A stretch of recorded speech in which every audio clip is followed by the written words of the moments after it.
Emanuel Shahaf, hello to you. Hello, hello.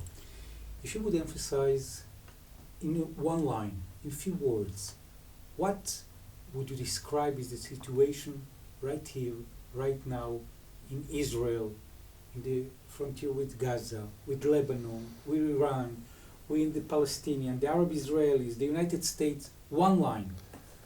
We are stuck, and the state is breaking down. Breaking down. Yes, absolutely. You never used this phrase. No, before. it wasn't so obvious as it is now, but it's clear that the state of Israel is starting to break down. Because the government of Israel isn't serving the people of Israel anymore, not in its conduct of the war. It's clear that it's not acting in the best interests of the people, but rather in the best interests of some politicians. Some, do you the Prime Minister, Minister? mainly the Prime Minister, who wants to maintain his position, and he knows that the moment the war will wind down, that his days are numbered. And without finishing the war in the south, there won't be a stop to the war in the north. So this is a situation which may go on for a very long time. What do you mean by very long time? It can go for years. Years? Yeah, absolutely. Absolutely. Israel is going to be in a state of war for the possible coming years. Yes, absolutely. The only thing which will eventually stop this is the economic situation and the impact on the economic situation, and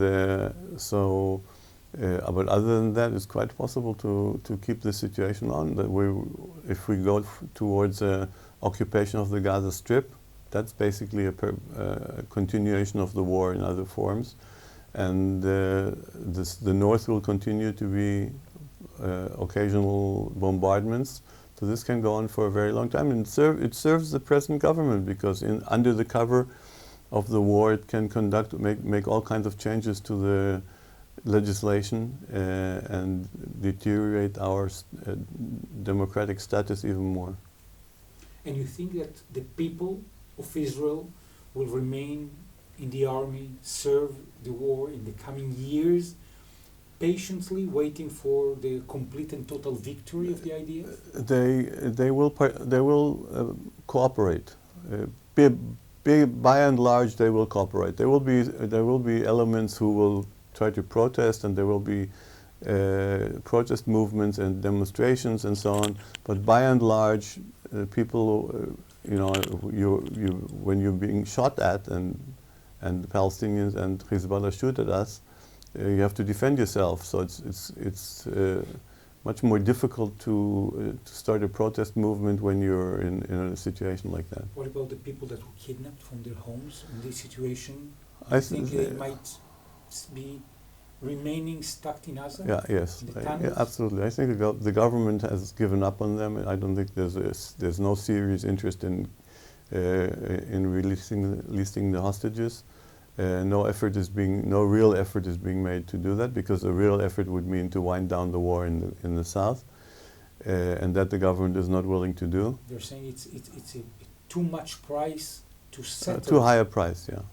Okay, that's because the government doesn't particularly care about the people, not about the hostages and not about the people of Israel. The government cares about maintaining its own position more than anything else. And you think that this kind of policy of talking about releasing them, yet not doing all what is necessary to do that, is going to be continuing in the coming months, years? Yes, as long as Netanyahu is in power, this will continue. It means that they're all going to die there. May very well be. And do you think that the people in Israel are going to let that happen? It appears that they will. It appears that they will, because there's enough support for the government to make this possible. It's not, for the time being, the resistance to the government is not all-encompassing. It's probably a majority, but it's apparently still not big enough to make an impact. What do you think about the north, the situation with Hezbollah in Lebanon? Do you think Israel is going to be attacking the northern part going back to Lebanon as they did in Gaza? Well, first of all, the North cannot wind down before the South winds down. As long as in Gaza the war is going on, the North will go on. Other than that, Israel is on record that there has to be at some stage where we may have to attack. Now, the United States are trying to prevent this and putting a lot of pressure on us, but they don't trust the Netanyahu government. They lost trust. They completely lost trust, so they're releasing all kinds of statements which make it clear that the American support will be there, but it won't be all-encompassing and will not be guaranteed in all aspects. Do you think that they really mean it, or it's just another mean to try to settle the Israeli IDF and decision makers and Netanyahu? Please don't do it because we're not there. I don't think we know. I don't think we know for sure because, and they want to keep it want to make sure that we're not sure. Do you think it's, from their perspective, the American one, it's really their true policy, or whether it's going to the politics in between Biden and Trump? Always everything is connected. It's never, you can't detach something and say this has nothing to do with it. Obviously it has to do with it, and obviously Trump is going to use what's happening here in the Middle East in his campaign. So Biden has to also take this into consideration. So basically, people would say, okay, the same way that Ben-Gvir, Smotrich and Netanyahu are campaigning throughout the war, the same way that the Americans are campaigning throughout the same war. It's the same game. Yeah, it's a game, but it's a game on, on the security. They're playing with the security of Israel in the end. And if the war breaks out, and we cannot be sure what the Americans will do, and there has to be some element of in uncertainty, then that's taking a huge risk. And what is happening in Gaza is reflecting to what is happening in the West Bank? Absolutely. How? First of all, the two are connected by virtue of the fact that they're both occupied Palestinian territories. Okay, the world sees them connected. The world wants to connect them by putting in Palestinians from the West Bank to run the Gaza Strip. Israeli right-wingers want to connect them because they want to occupy both the Gaza Strip and they want to annex the West Bank. So it obviously these areas are connected to each other and they're connected to the conflict. Just the government of Israel as a government isn't looking at it as their need to resolve the problem with the Palestinians. That's what the main issue is, the need to resolve the problem with the Palestinians. If you would have given the opportunity to enter the Prime Minister office and to replace today Benjamin Netanyahu, and they will tell you, hey, please take the shots, what would be your first decision? To wind down the war in Gaza, to declare victory and stop the war in Gaza, to release the hostages. What do you mean by declare victory?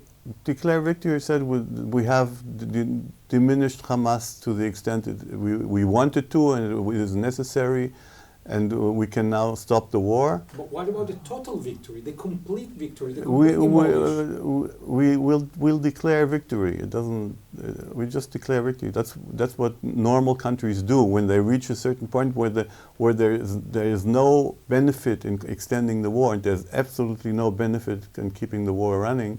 They stop. And imagine that you're declaring that as the Israeli next prime minister, and Ismail Haniyeh goes out from the tunnel and said, "Hey, we're declaring the same. We also won the game."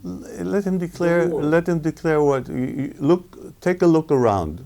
If you take a look around in Gaza, you see who won the war. Okay, it's not. He can say whatever he wants to say, but if he's standing on a pile of rubble, everybody knows who won the war. So you're saying that you would have ended the war as part of a deal of releasing all the hostages? Yes, sure, absolutely. No hesitation. No, none and whatsoever. Then what is going to be happening in the north? Then it'll be easier to, in the north, Nasrallah already said that before the south winds down, he won't even negotiate. Then we can negotiate to stop the war in the north.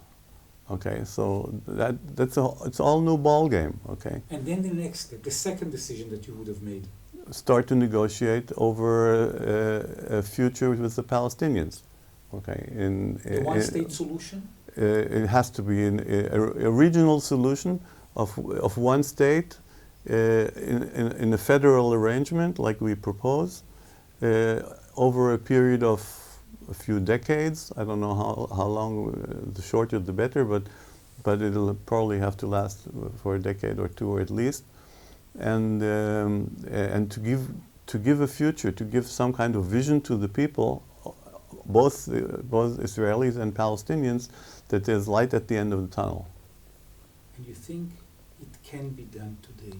Yes, not today, but it can be done within a relatively short period. We can go onto that path, and we have to. So the good news, from your perspective, towards the end of this report, this conversation, this interview? I think that it's becoming clearer to everybody that everything has to change big time. Okay, so that increases the willingness of people to accept new solutions and new proposals, and it makes it easier for them to accept it. Emanuel Shahaf, people that want to be part of the community. On Facebook, Emanuel Shahaf, or the Federation Movement, or Identity, the Quest for Israel's Future. Emanuel Shahaf, we want to thank you very much. Thank you.